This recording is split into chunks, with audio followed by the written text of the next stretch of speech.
When people write to me and they say, I saw a samurai movie, and during the samurai movie, he takes his sword and he pulls it out a little bit. Why does he do that, Scott? And that's because he's showing people his sword and that he's armed. By Japanese Bushido law, it means I do not take my sword out unless I am going to spill blood. Well, today I'm taking the full fucking sword out of its sheath, and I will spill blood. Hey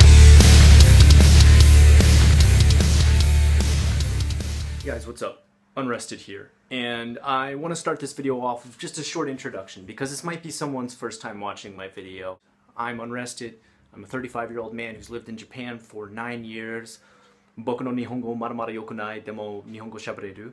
The thing I want to go ahead and tackle today, the video game business here, and the bigwigs in the video game business here, and how their time is up, and how they are ruining and fucking up the IPs that they continue to hold on to dearly. How companies like Nintendo, Capcom, Konami need to either get with the times, sell out their IPs, and disappear if they're not going to do anything good with these.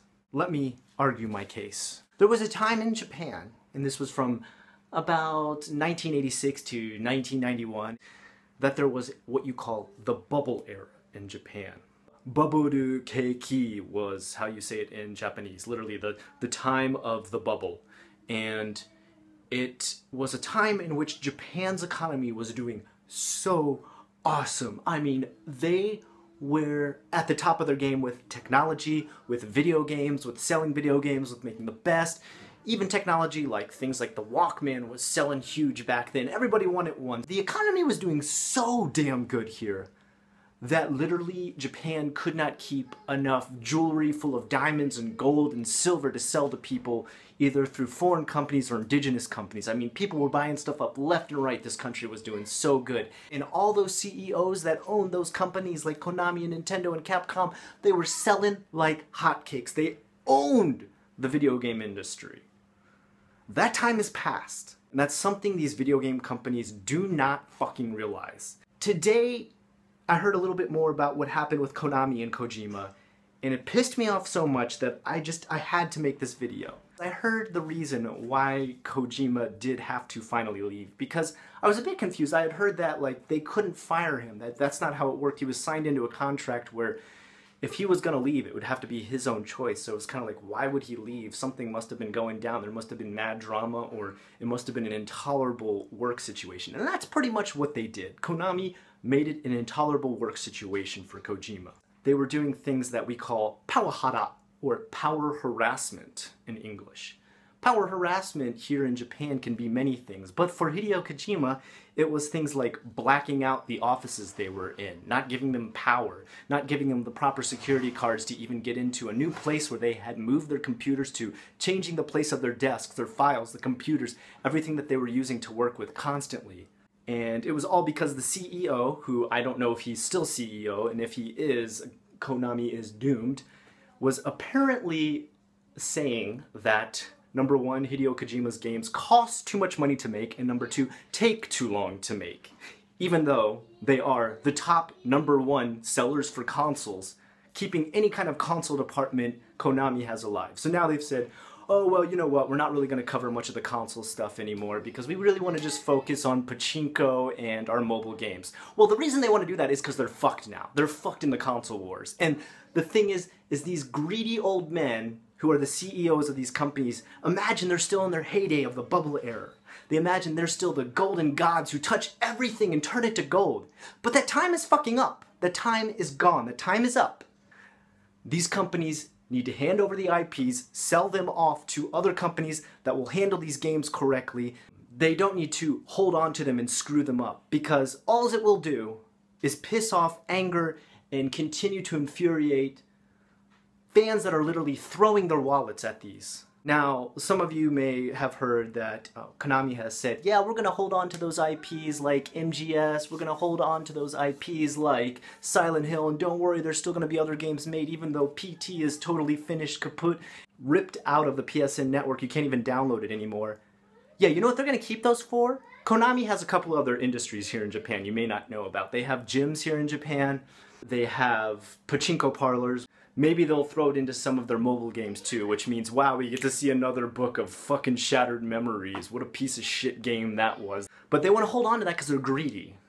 That's why you're also even seeing companies like Nintendo say, yeah, you know what, we're gonna maybe give mobile games a try. You know why you're gonna do that? Because the only thing keeping you afloat now too is your mobile games. And to make those give you even the last little drop of money that you can drain out of your customers, you're creating new DS. Everything has to be mobile. It all has to be mobile now.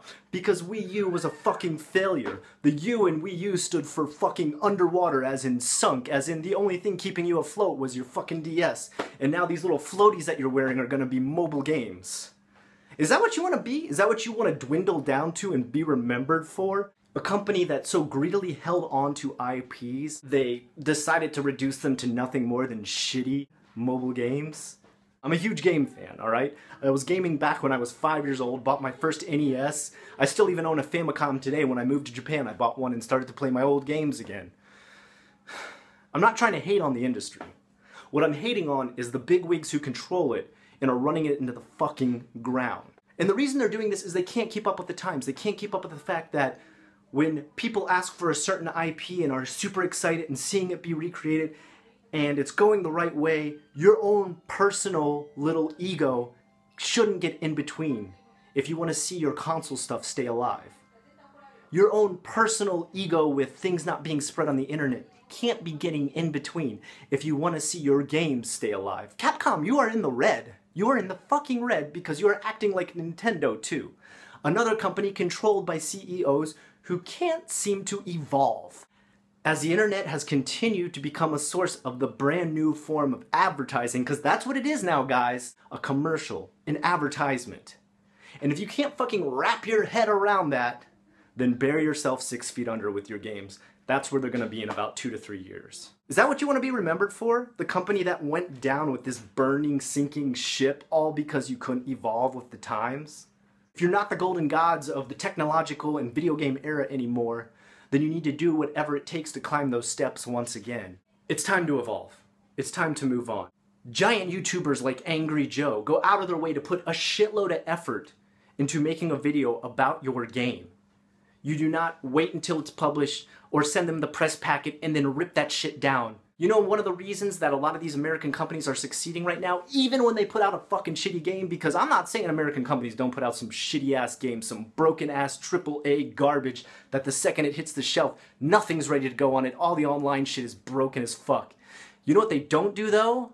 They don't put strikes on. They don't blacklist people like Jim Sterling. They don't try to rip their videos down or put copyright infringements on them after they've already sent them a press kit to tell them to do a video on the game.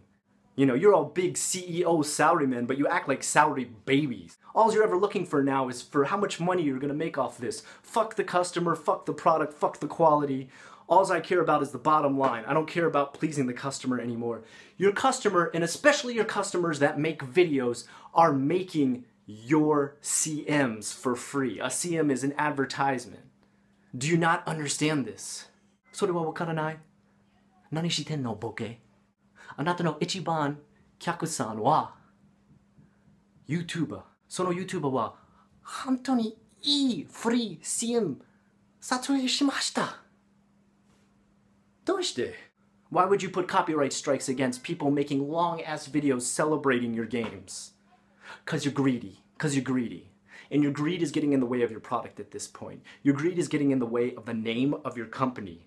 In Japan, one of the #1 things is to not lose face. Well, Konami, you have lost face. Nintendo, you are losing face. Capcom, your face is red, as in the red, as in almost fucking bankrupt now. You need to get your shit together, alright? You need to evolve with the times. You need to realize that your best customers are the YouTubers out there making videos. Your best customers are the ones out there talking and pushing PT as much as possible because they were so fucking excited about that. Bury your fucking ego. Get rid of your big ass CEO. Rip that guy out of the company. Do whatever you have to. Whoever's the head of the board, whoever your shareholders are. Get those guys out of there because all you're going to be remembered for is 1, you lost face. 2, you were nothing but a shitty company that ended up supporting nothing but dragging IPs to the lowliest form possible, pachinko parlors, fucking shit-ass mobile games? Is that what you want to be remembered for? Because no company, no person, no human, no country, no corporation will last forever. Let's be honest. But you can at least die with a little bit of honor. You can at least go down and crumble with a little bit of honor. You can go down standing up for the things that you actually believed in and were remembered for as good, polished, quality material. But that's not where you're headed right now, Konami, Capcom, Nintendo. You're being remembered for money grubbing, for not being able to evolve, for being statues as the modern world passes you by. R.I.P. PT.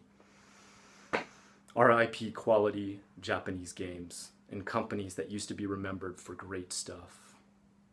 Prove me wrong. Prove this whole video wrong. I beg you. This is the kind of stuff I rant and rave about.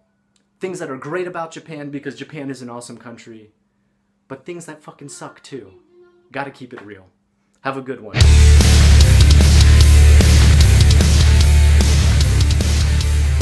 Who are your incredible creators like Hideo Kojima, alright, Benicio del Toro's.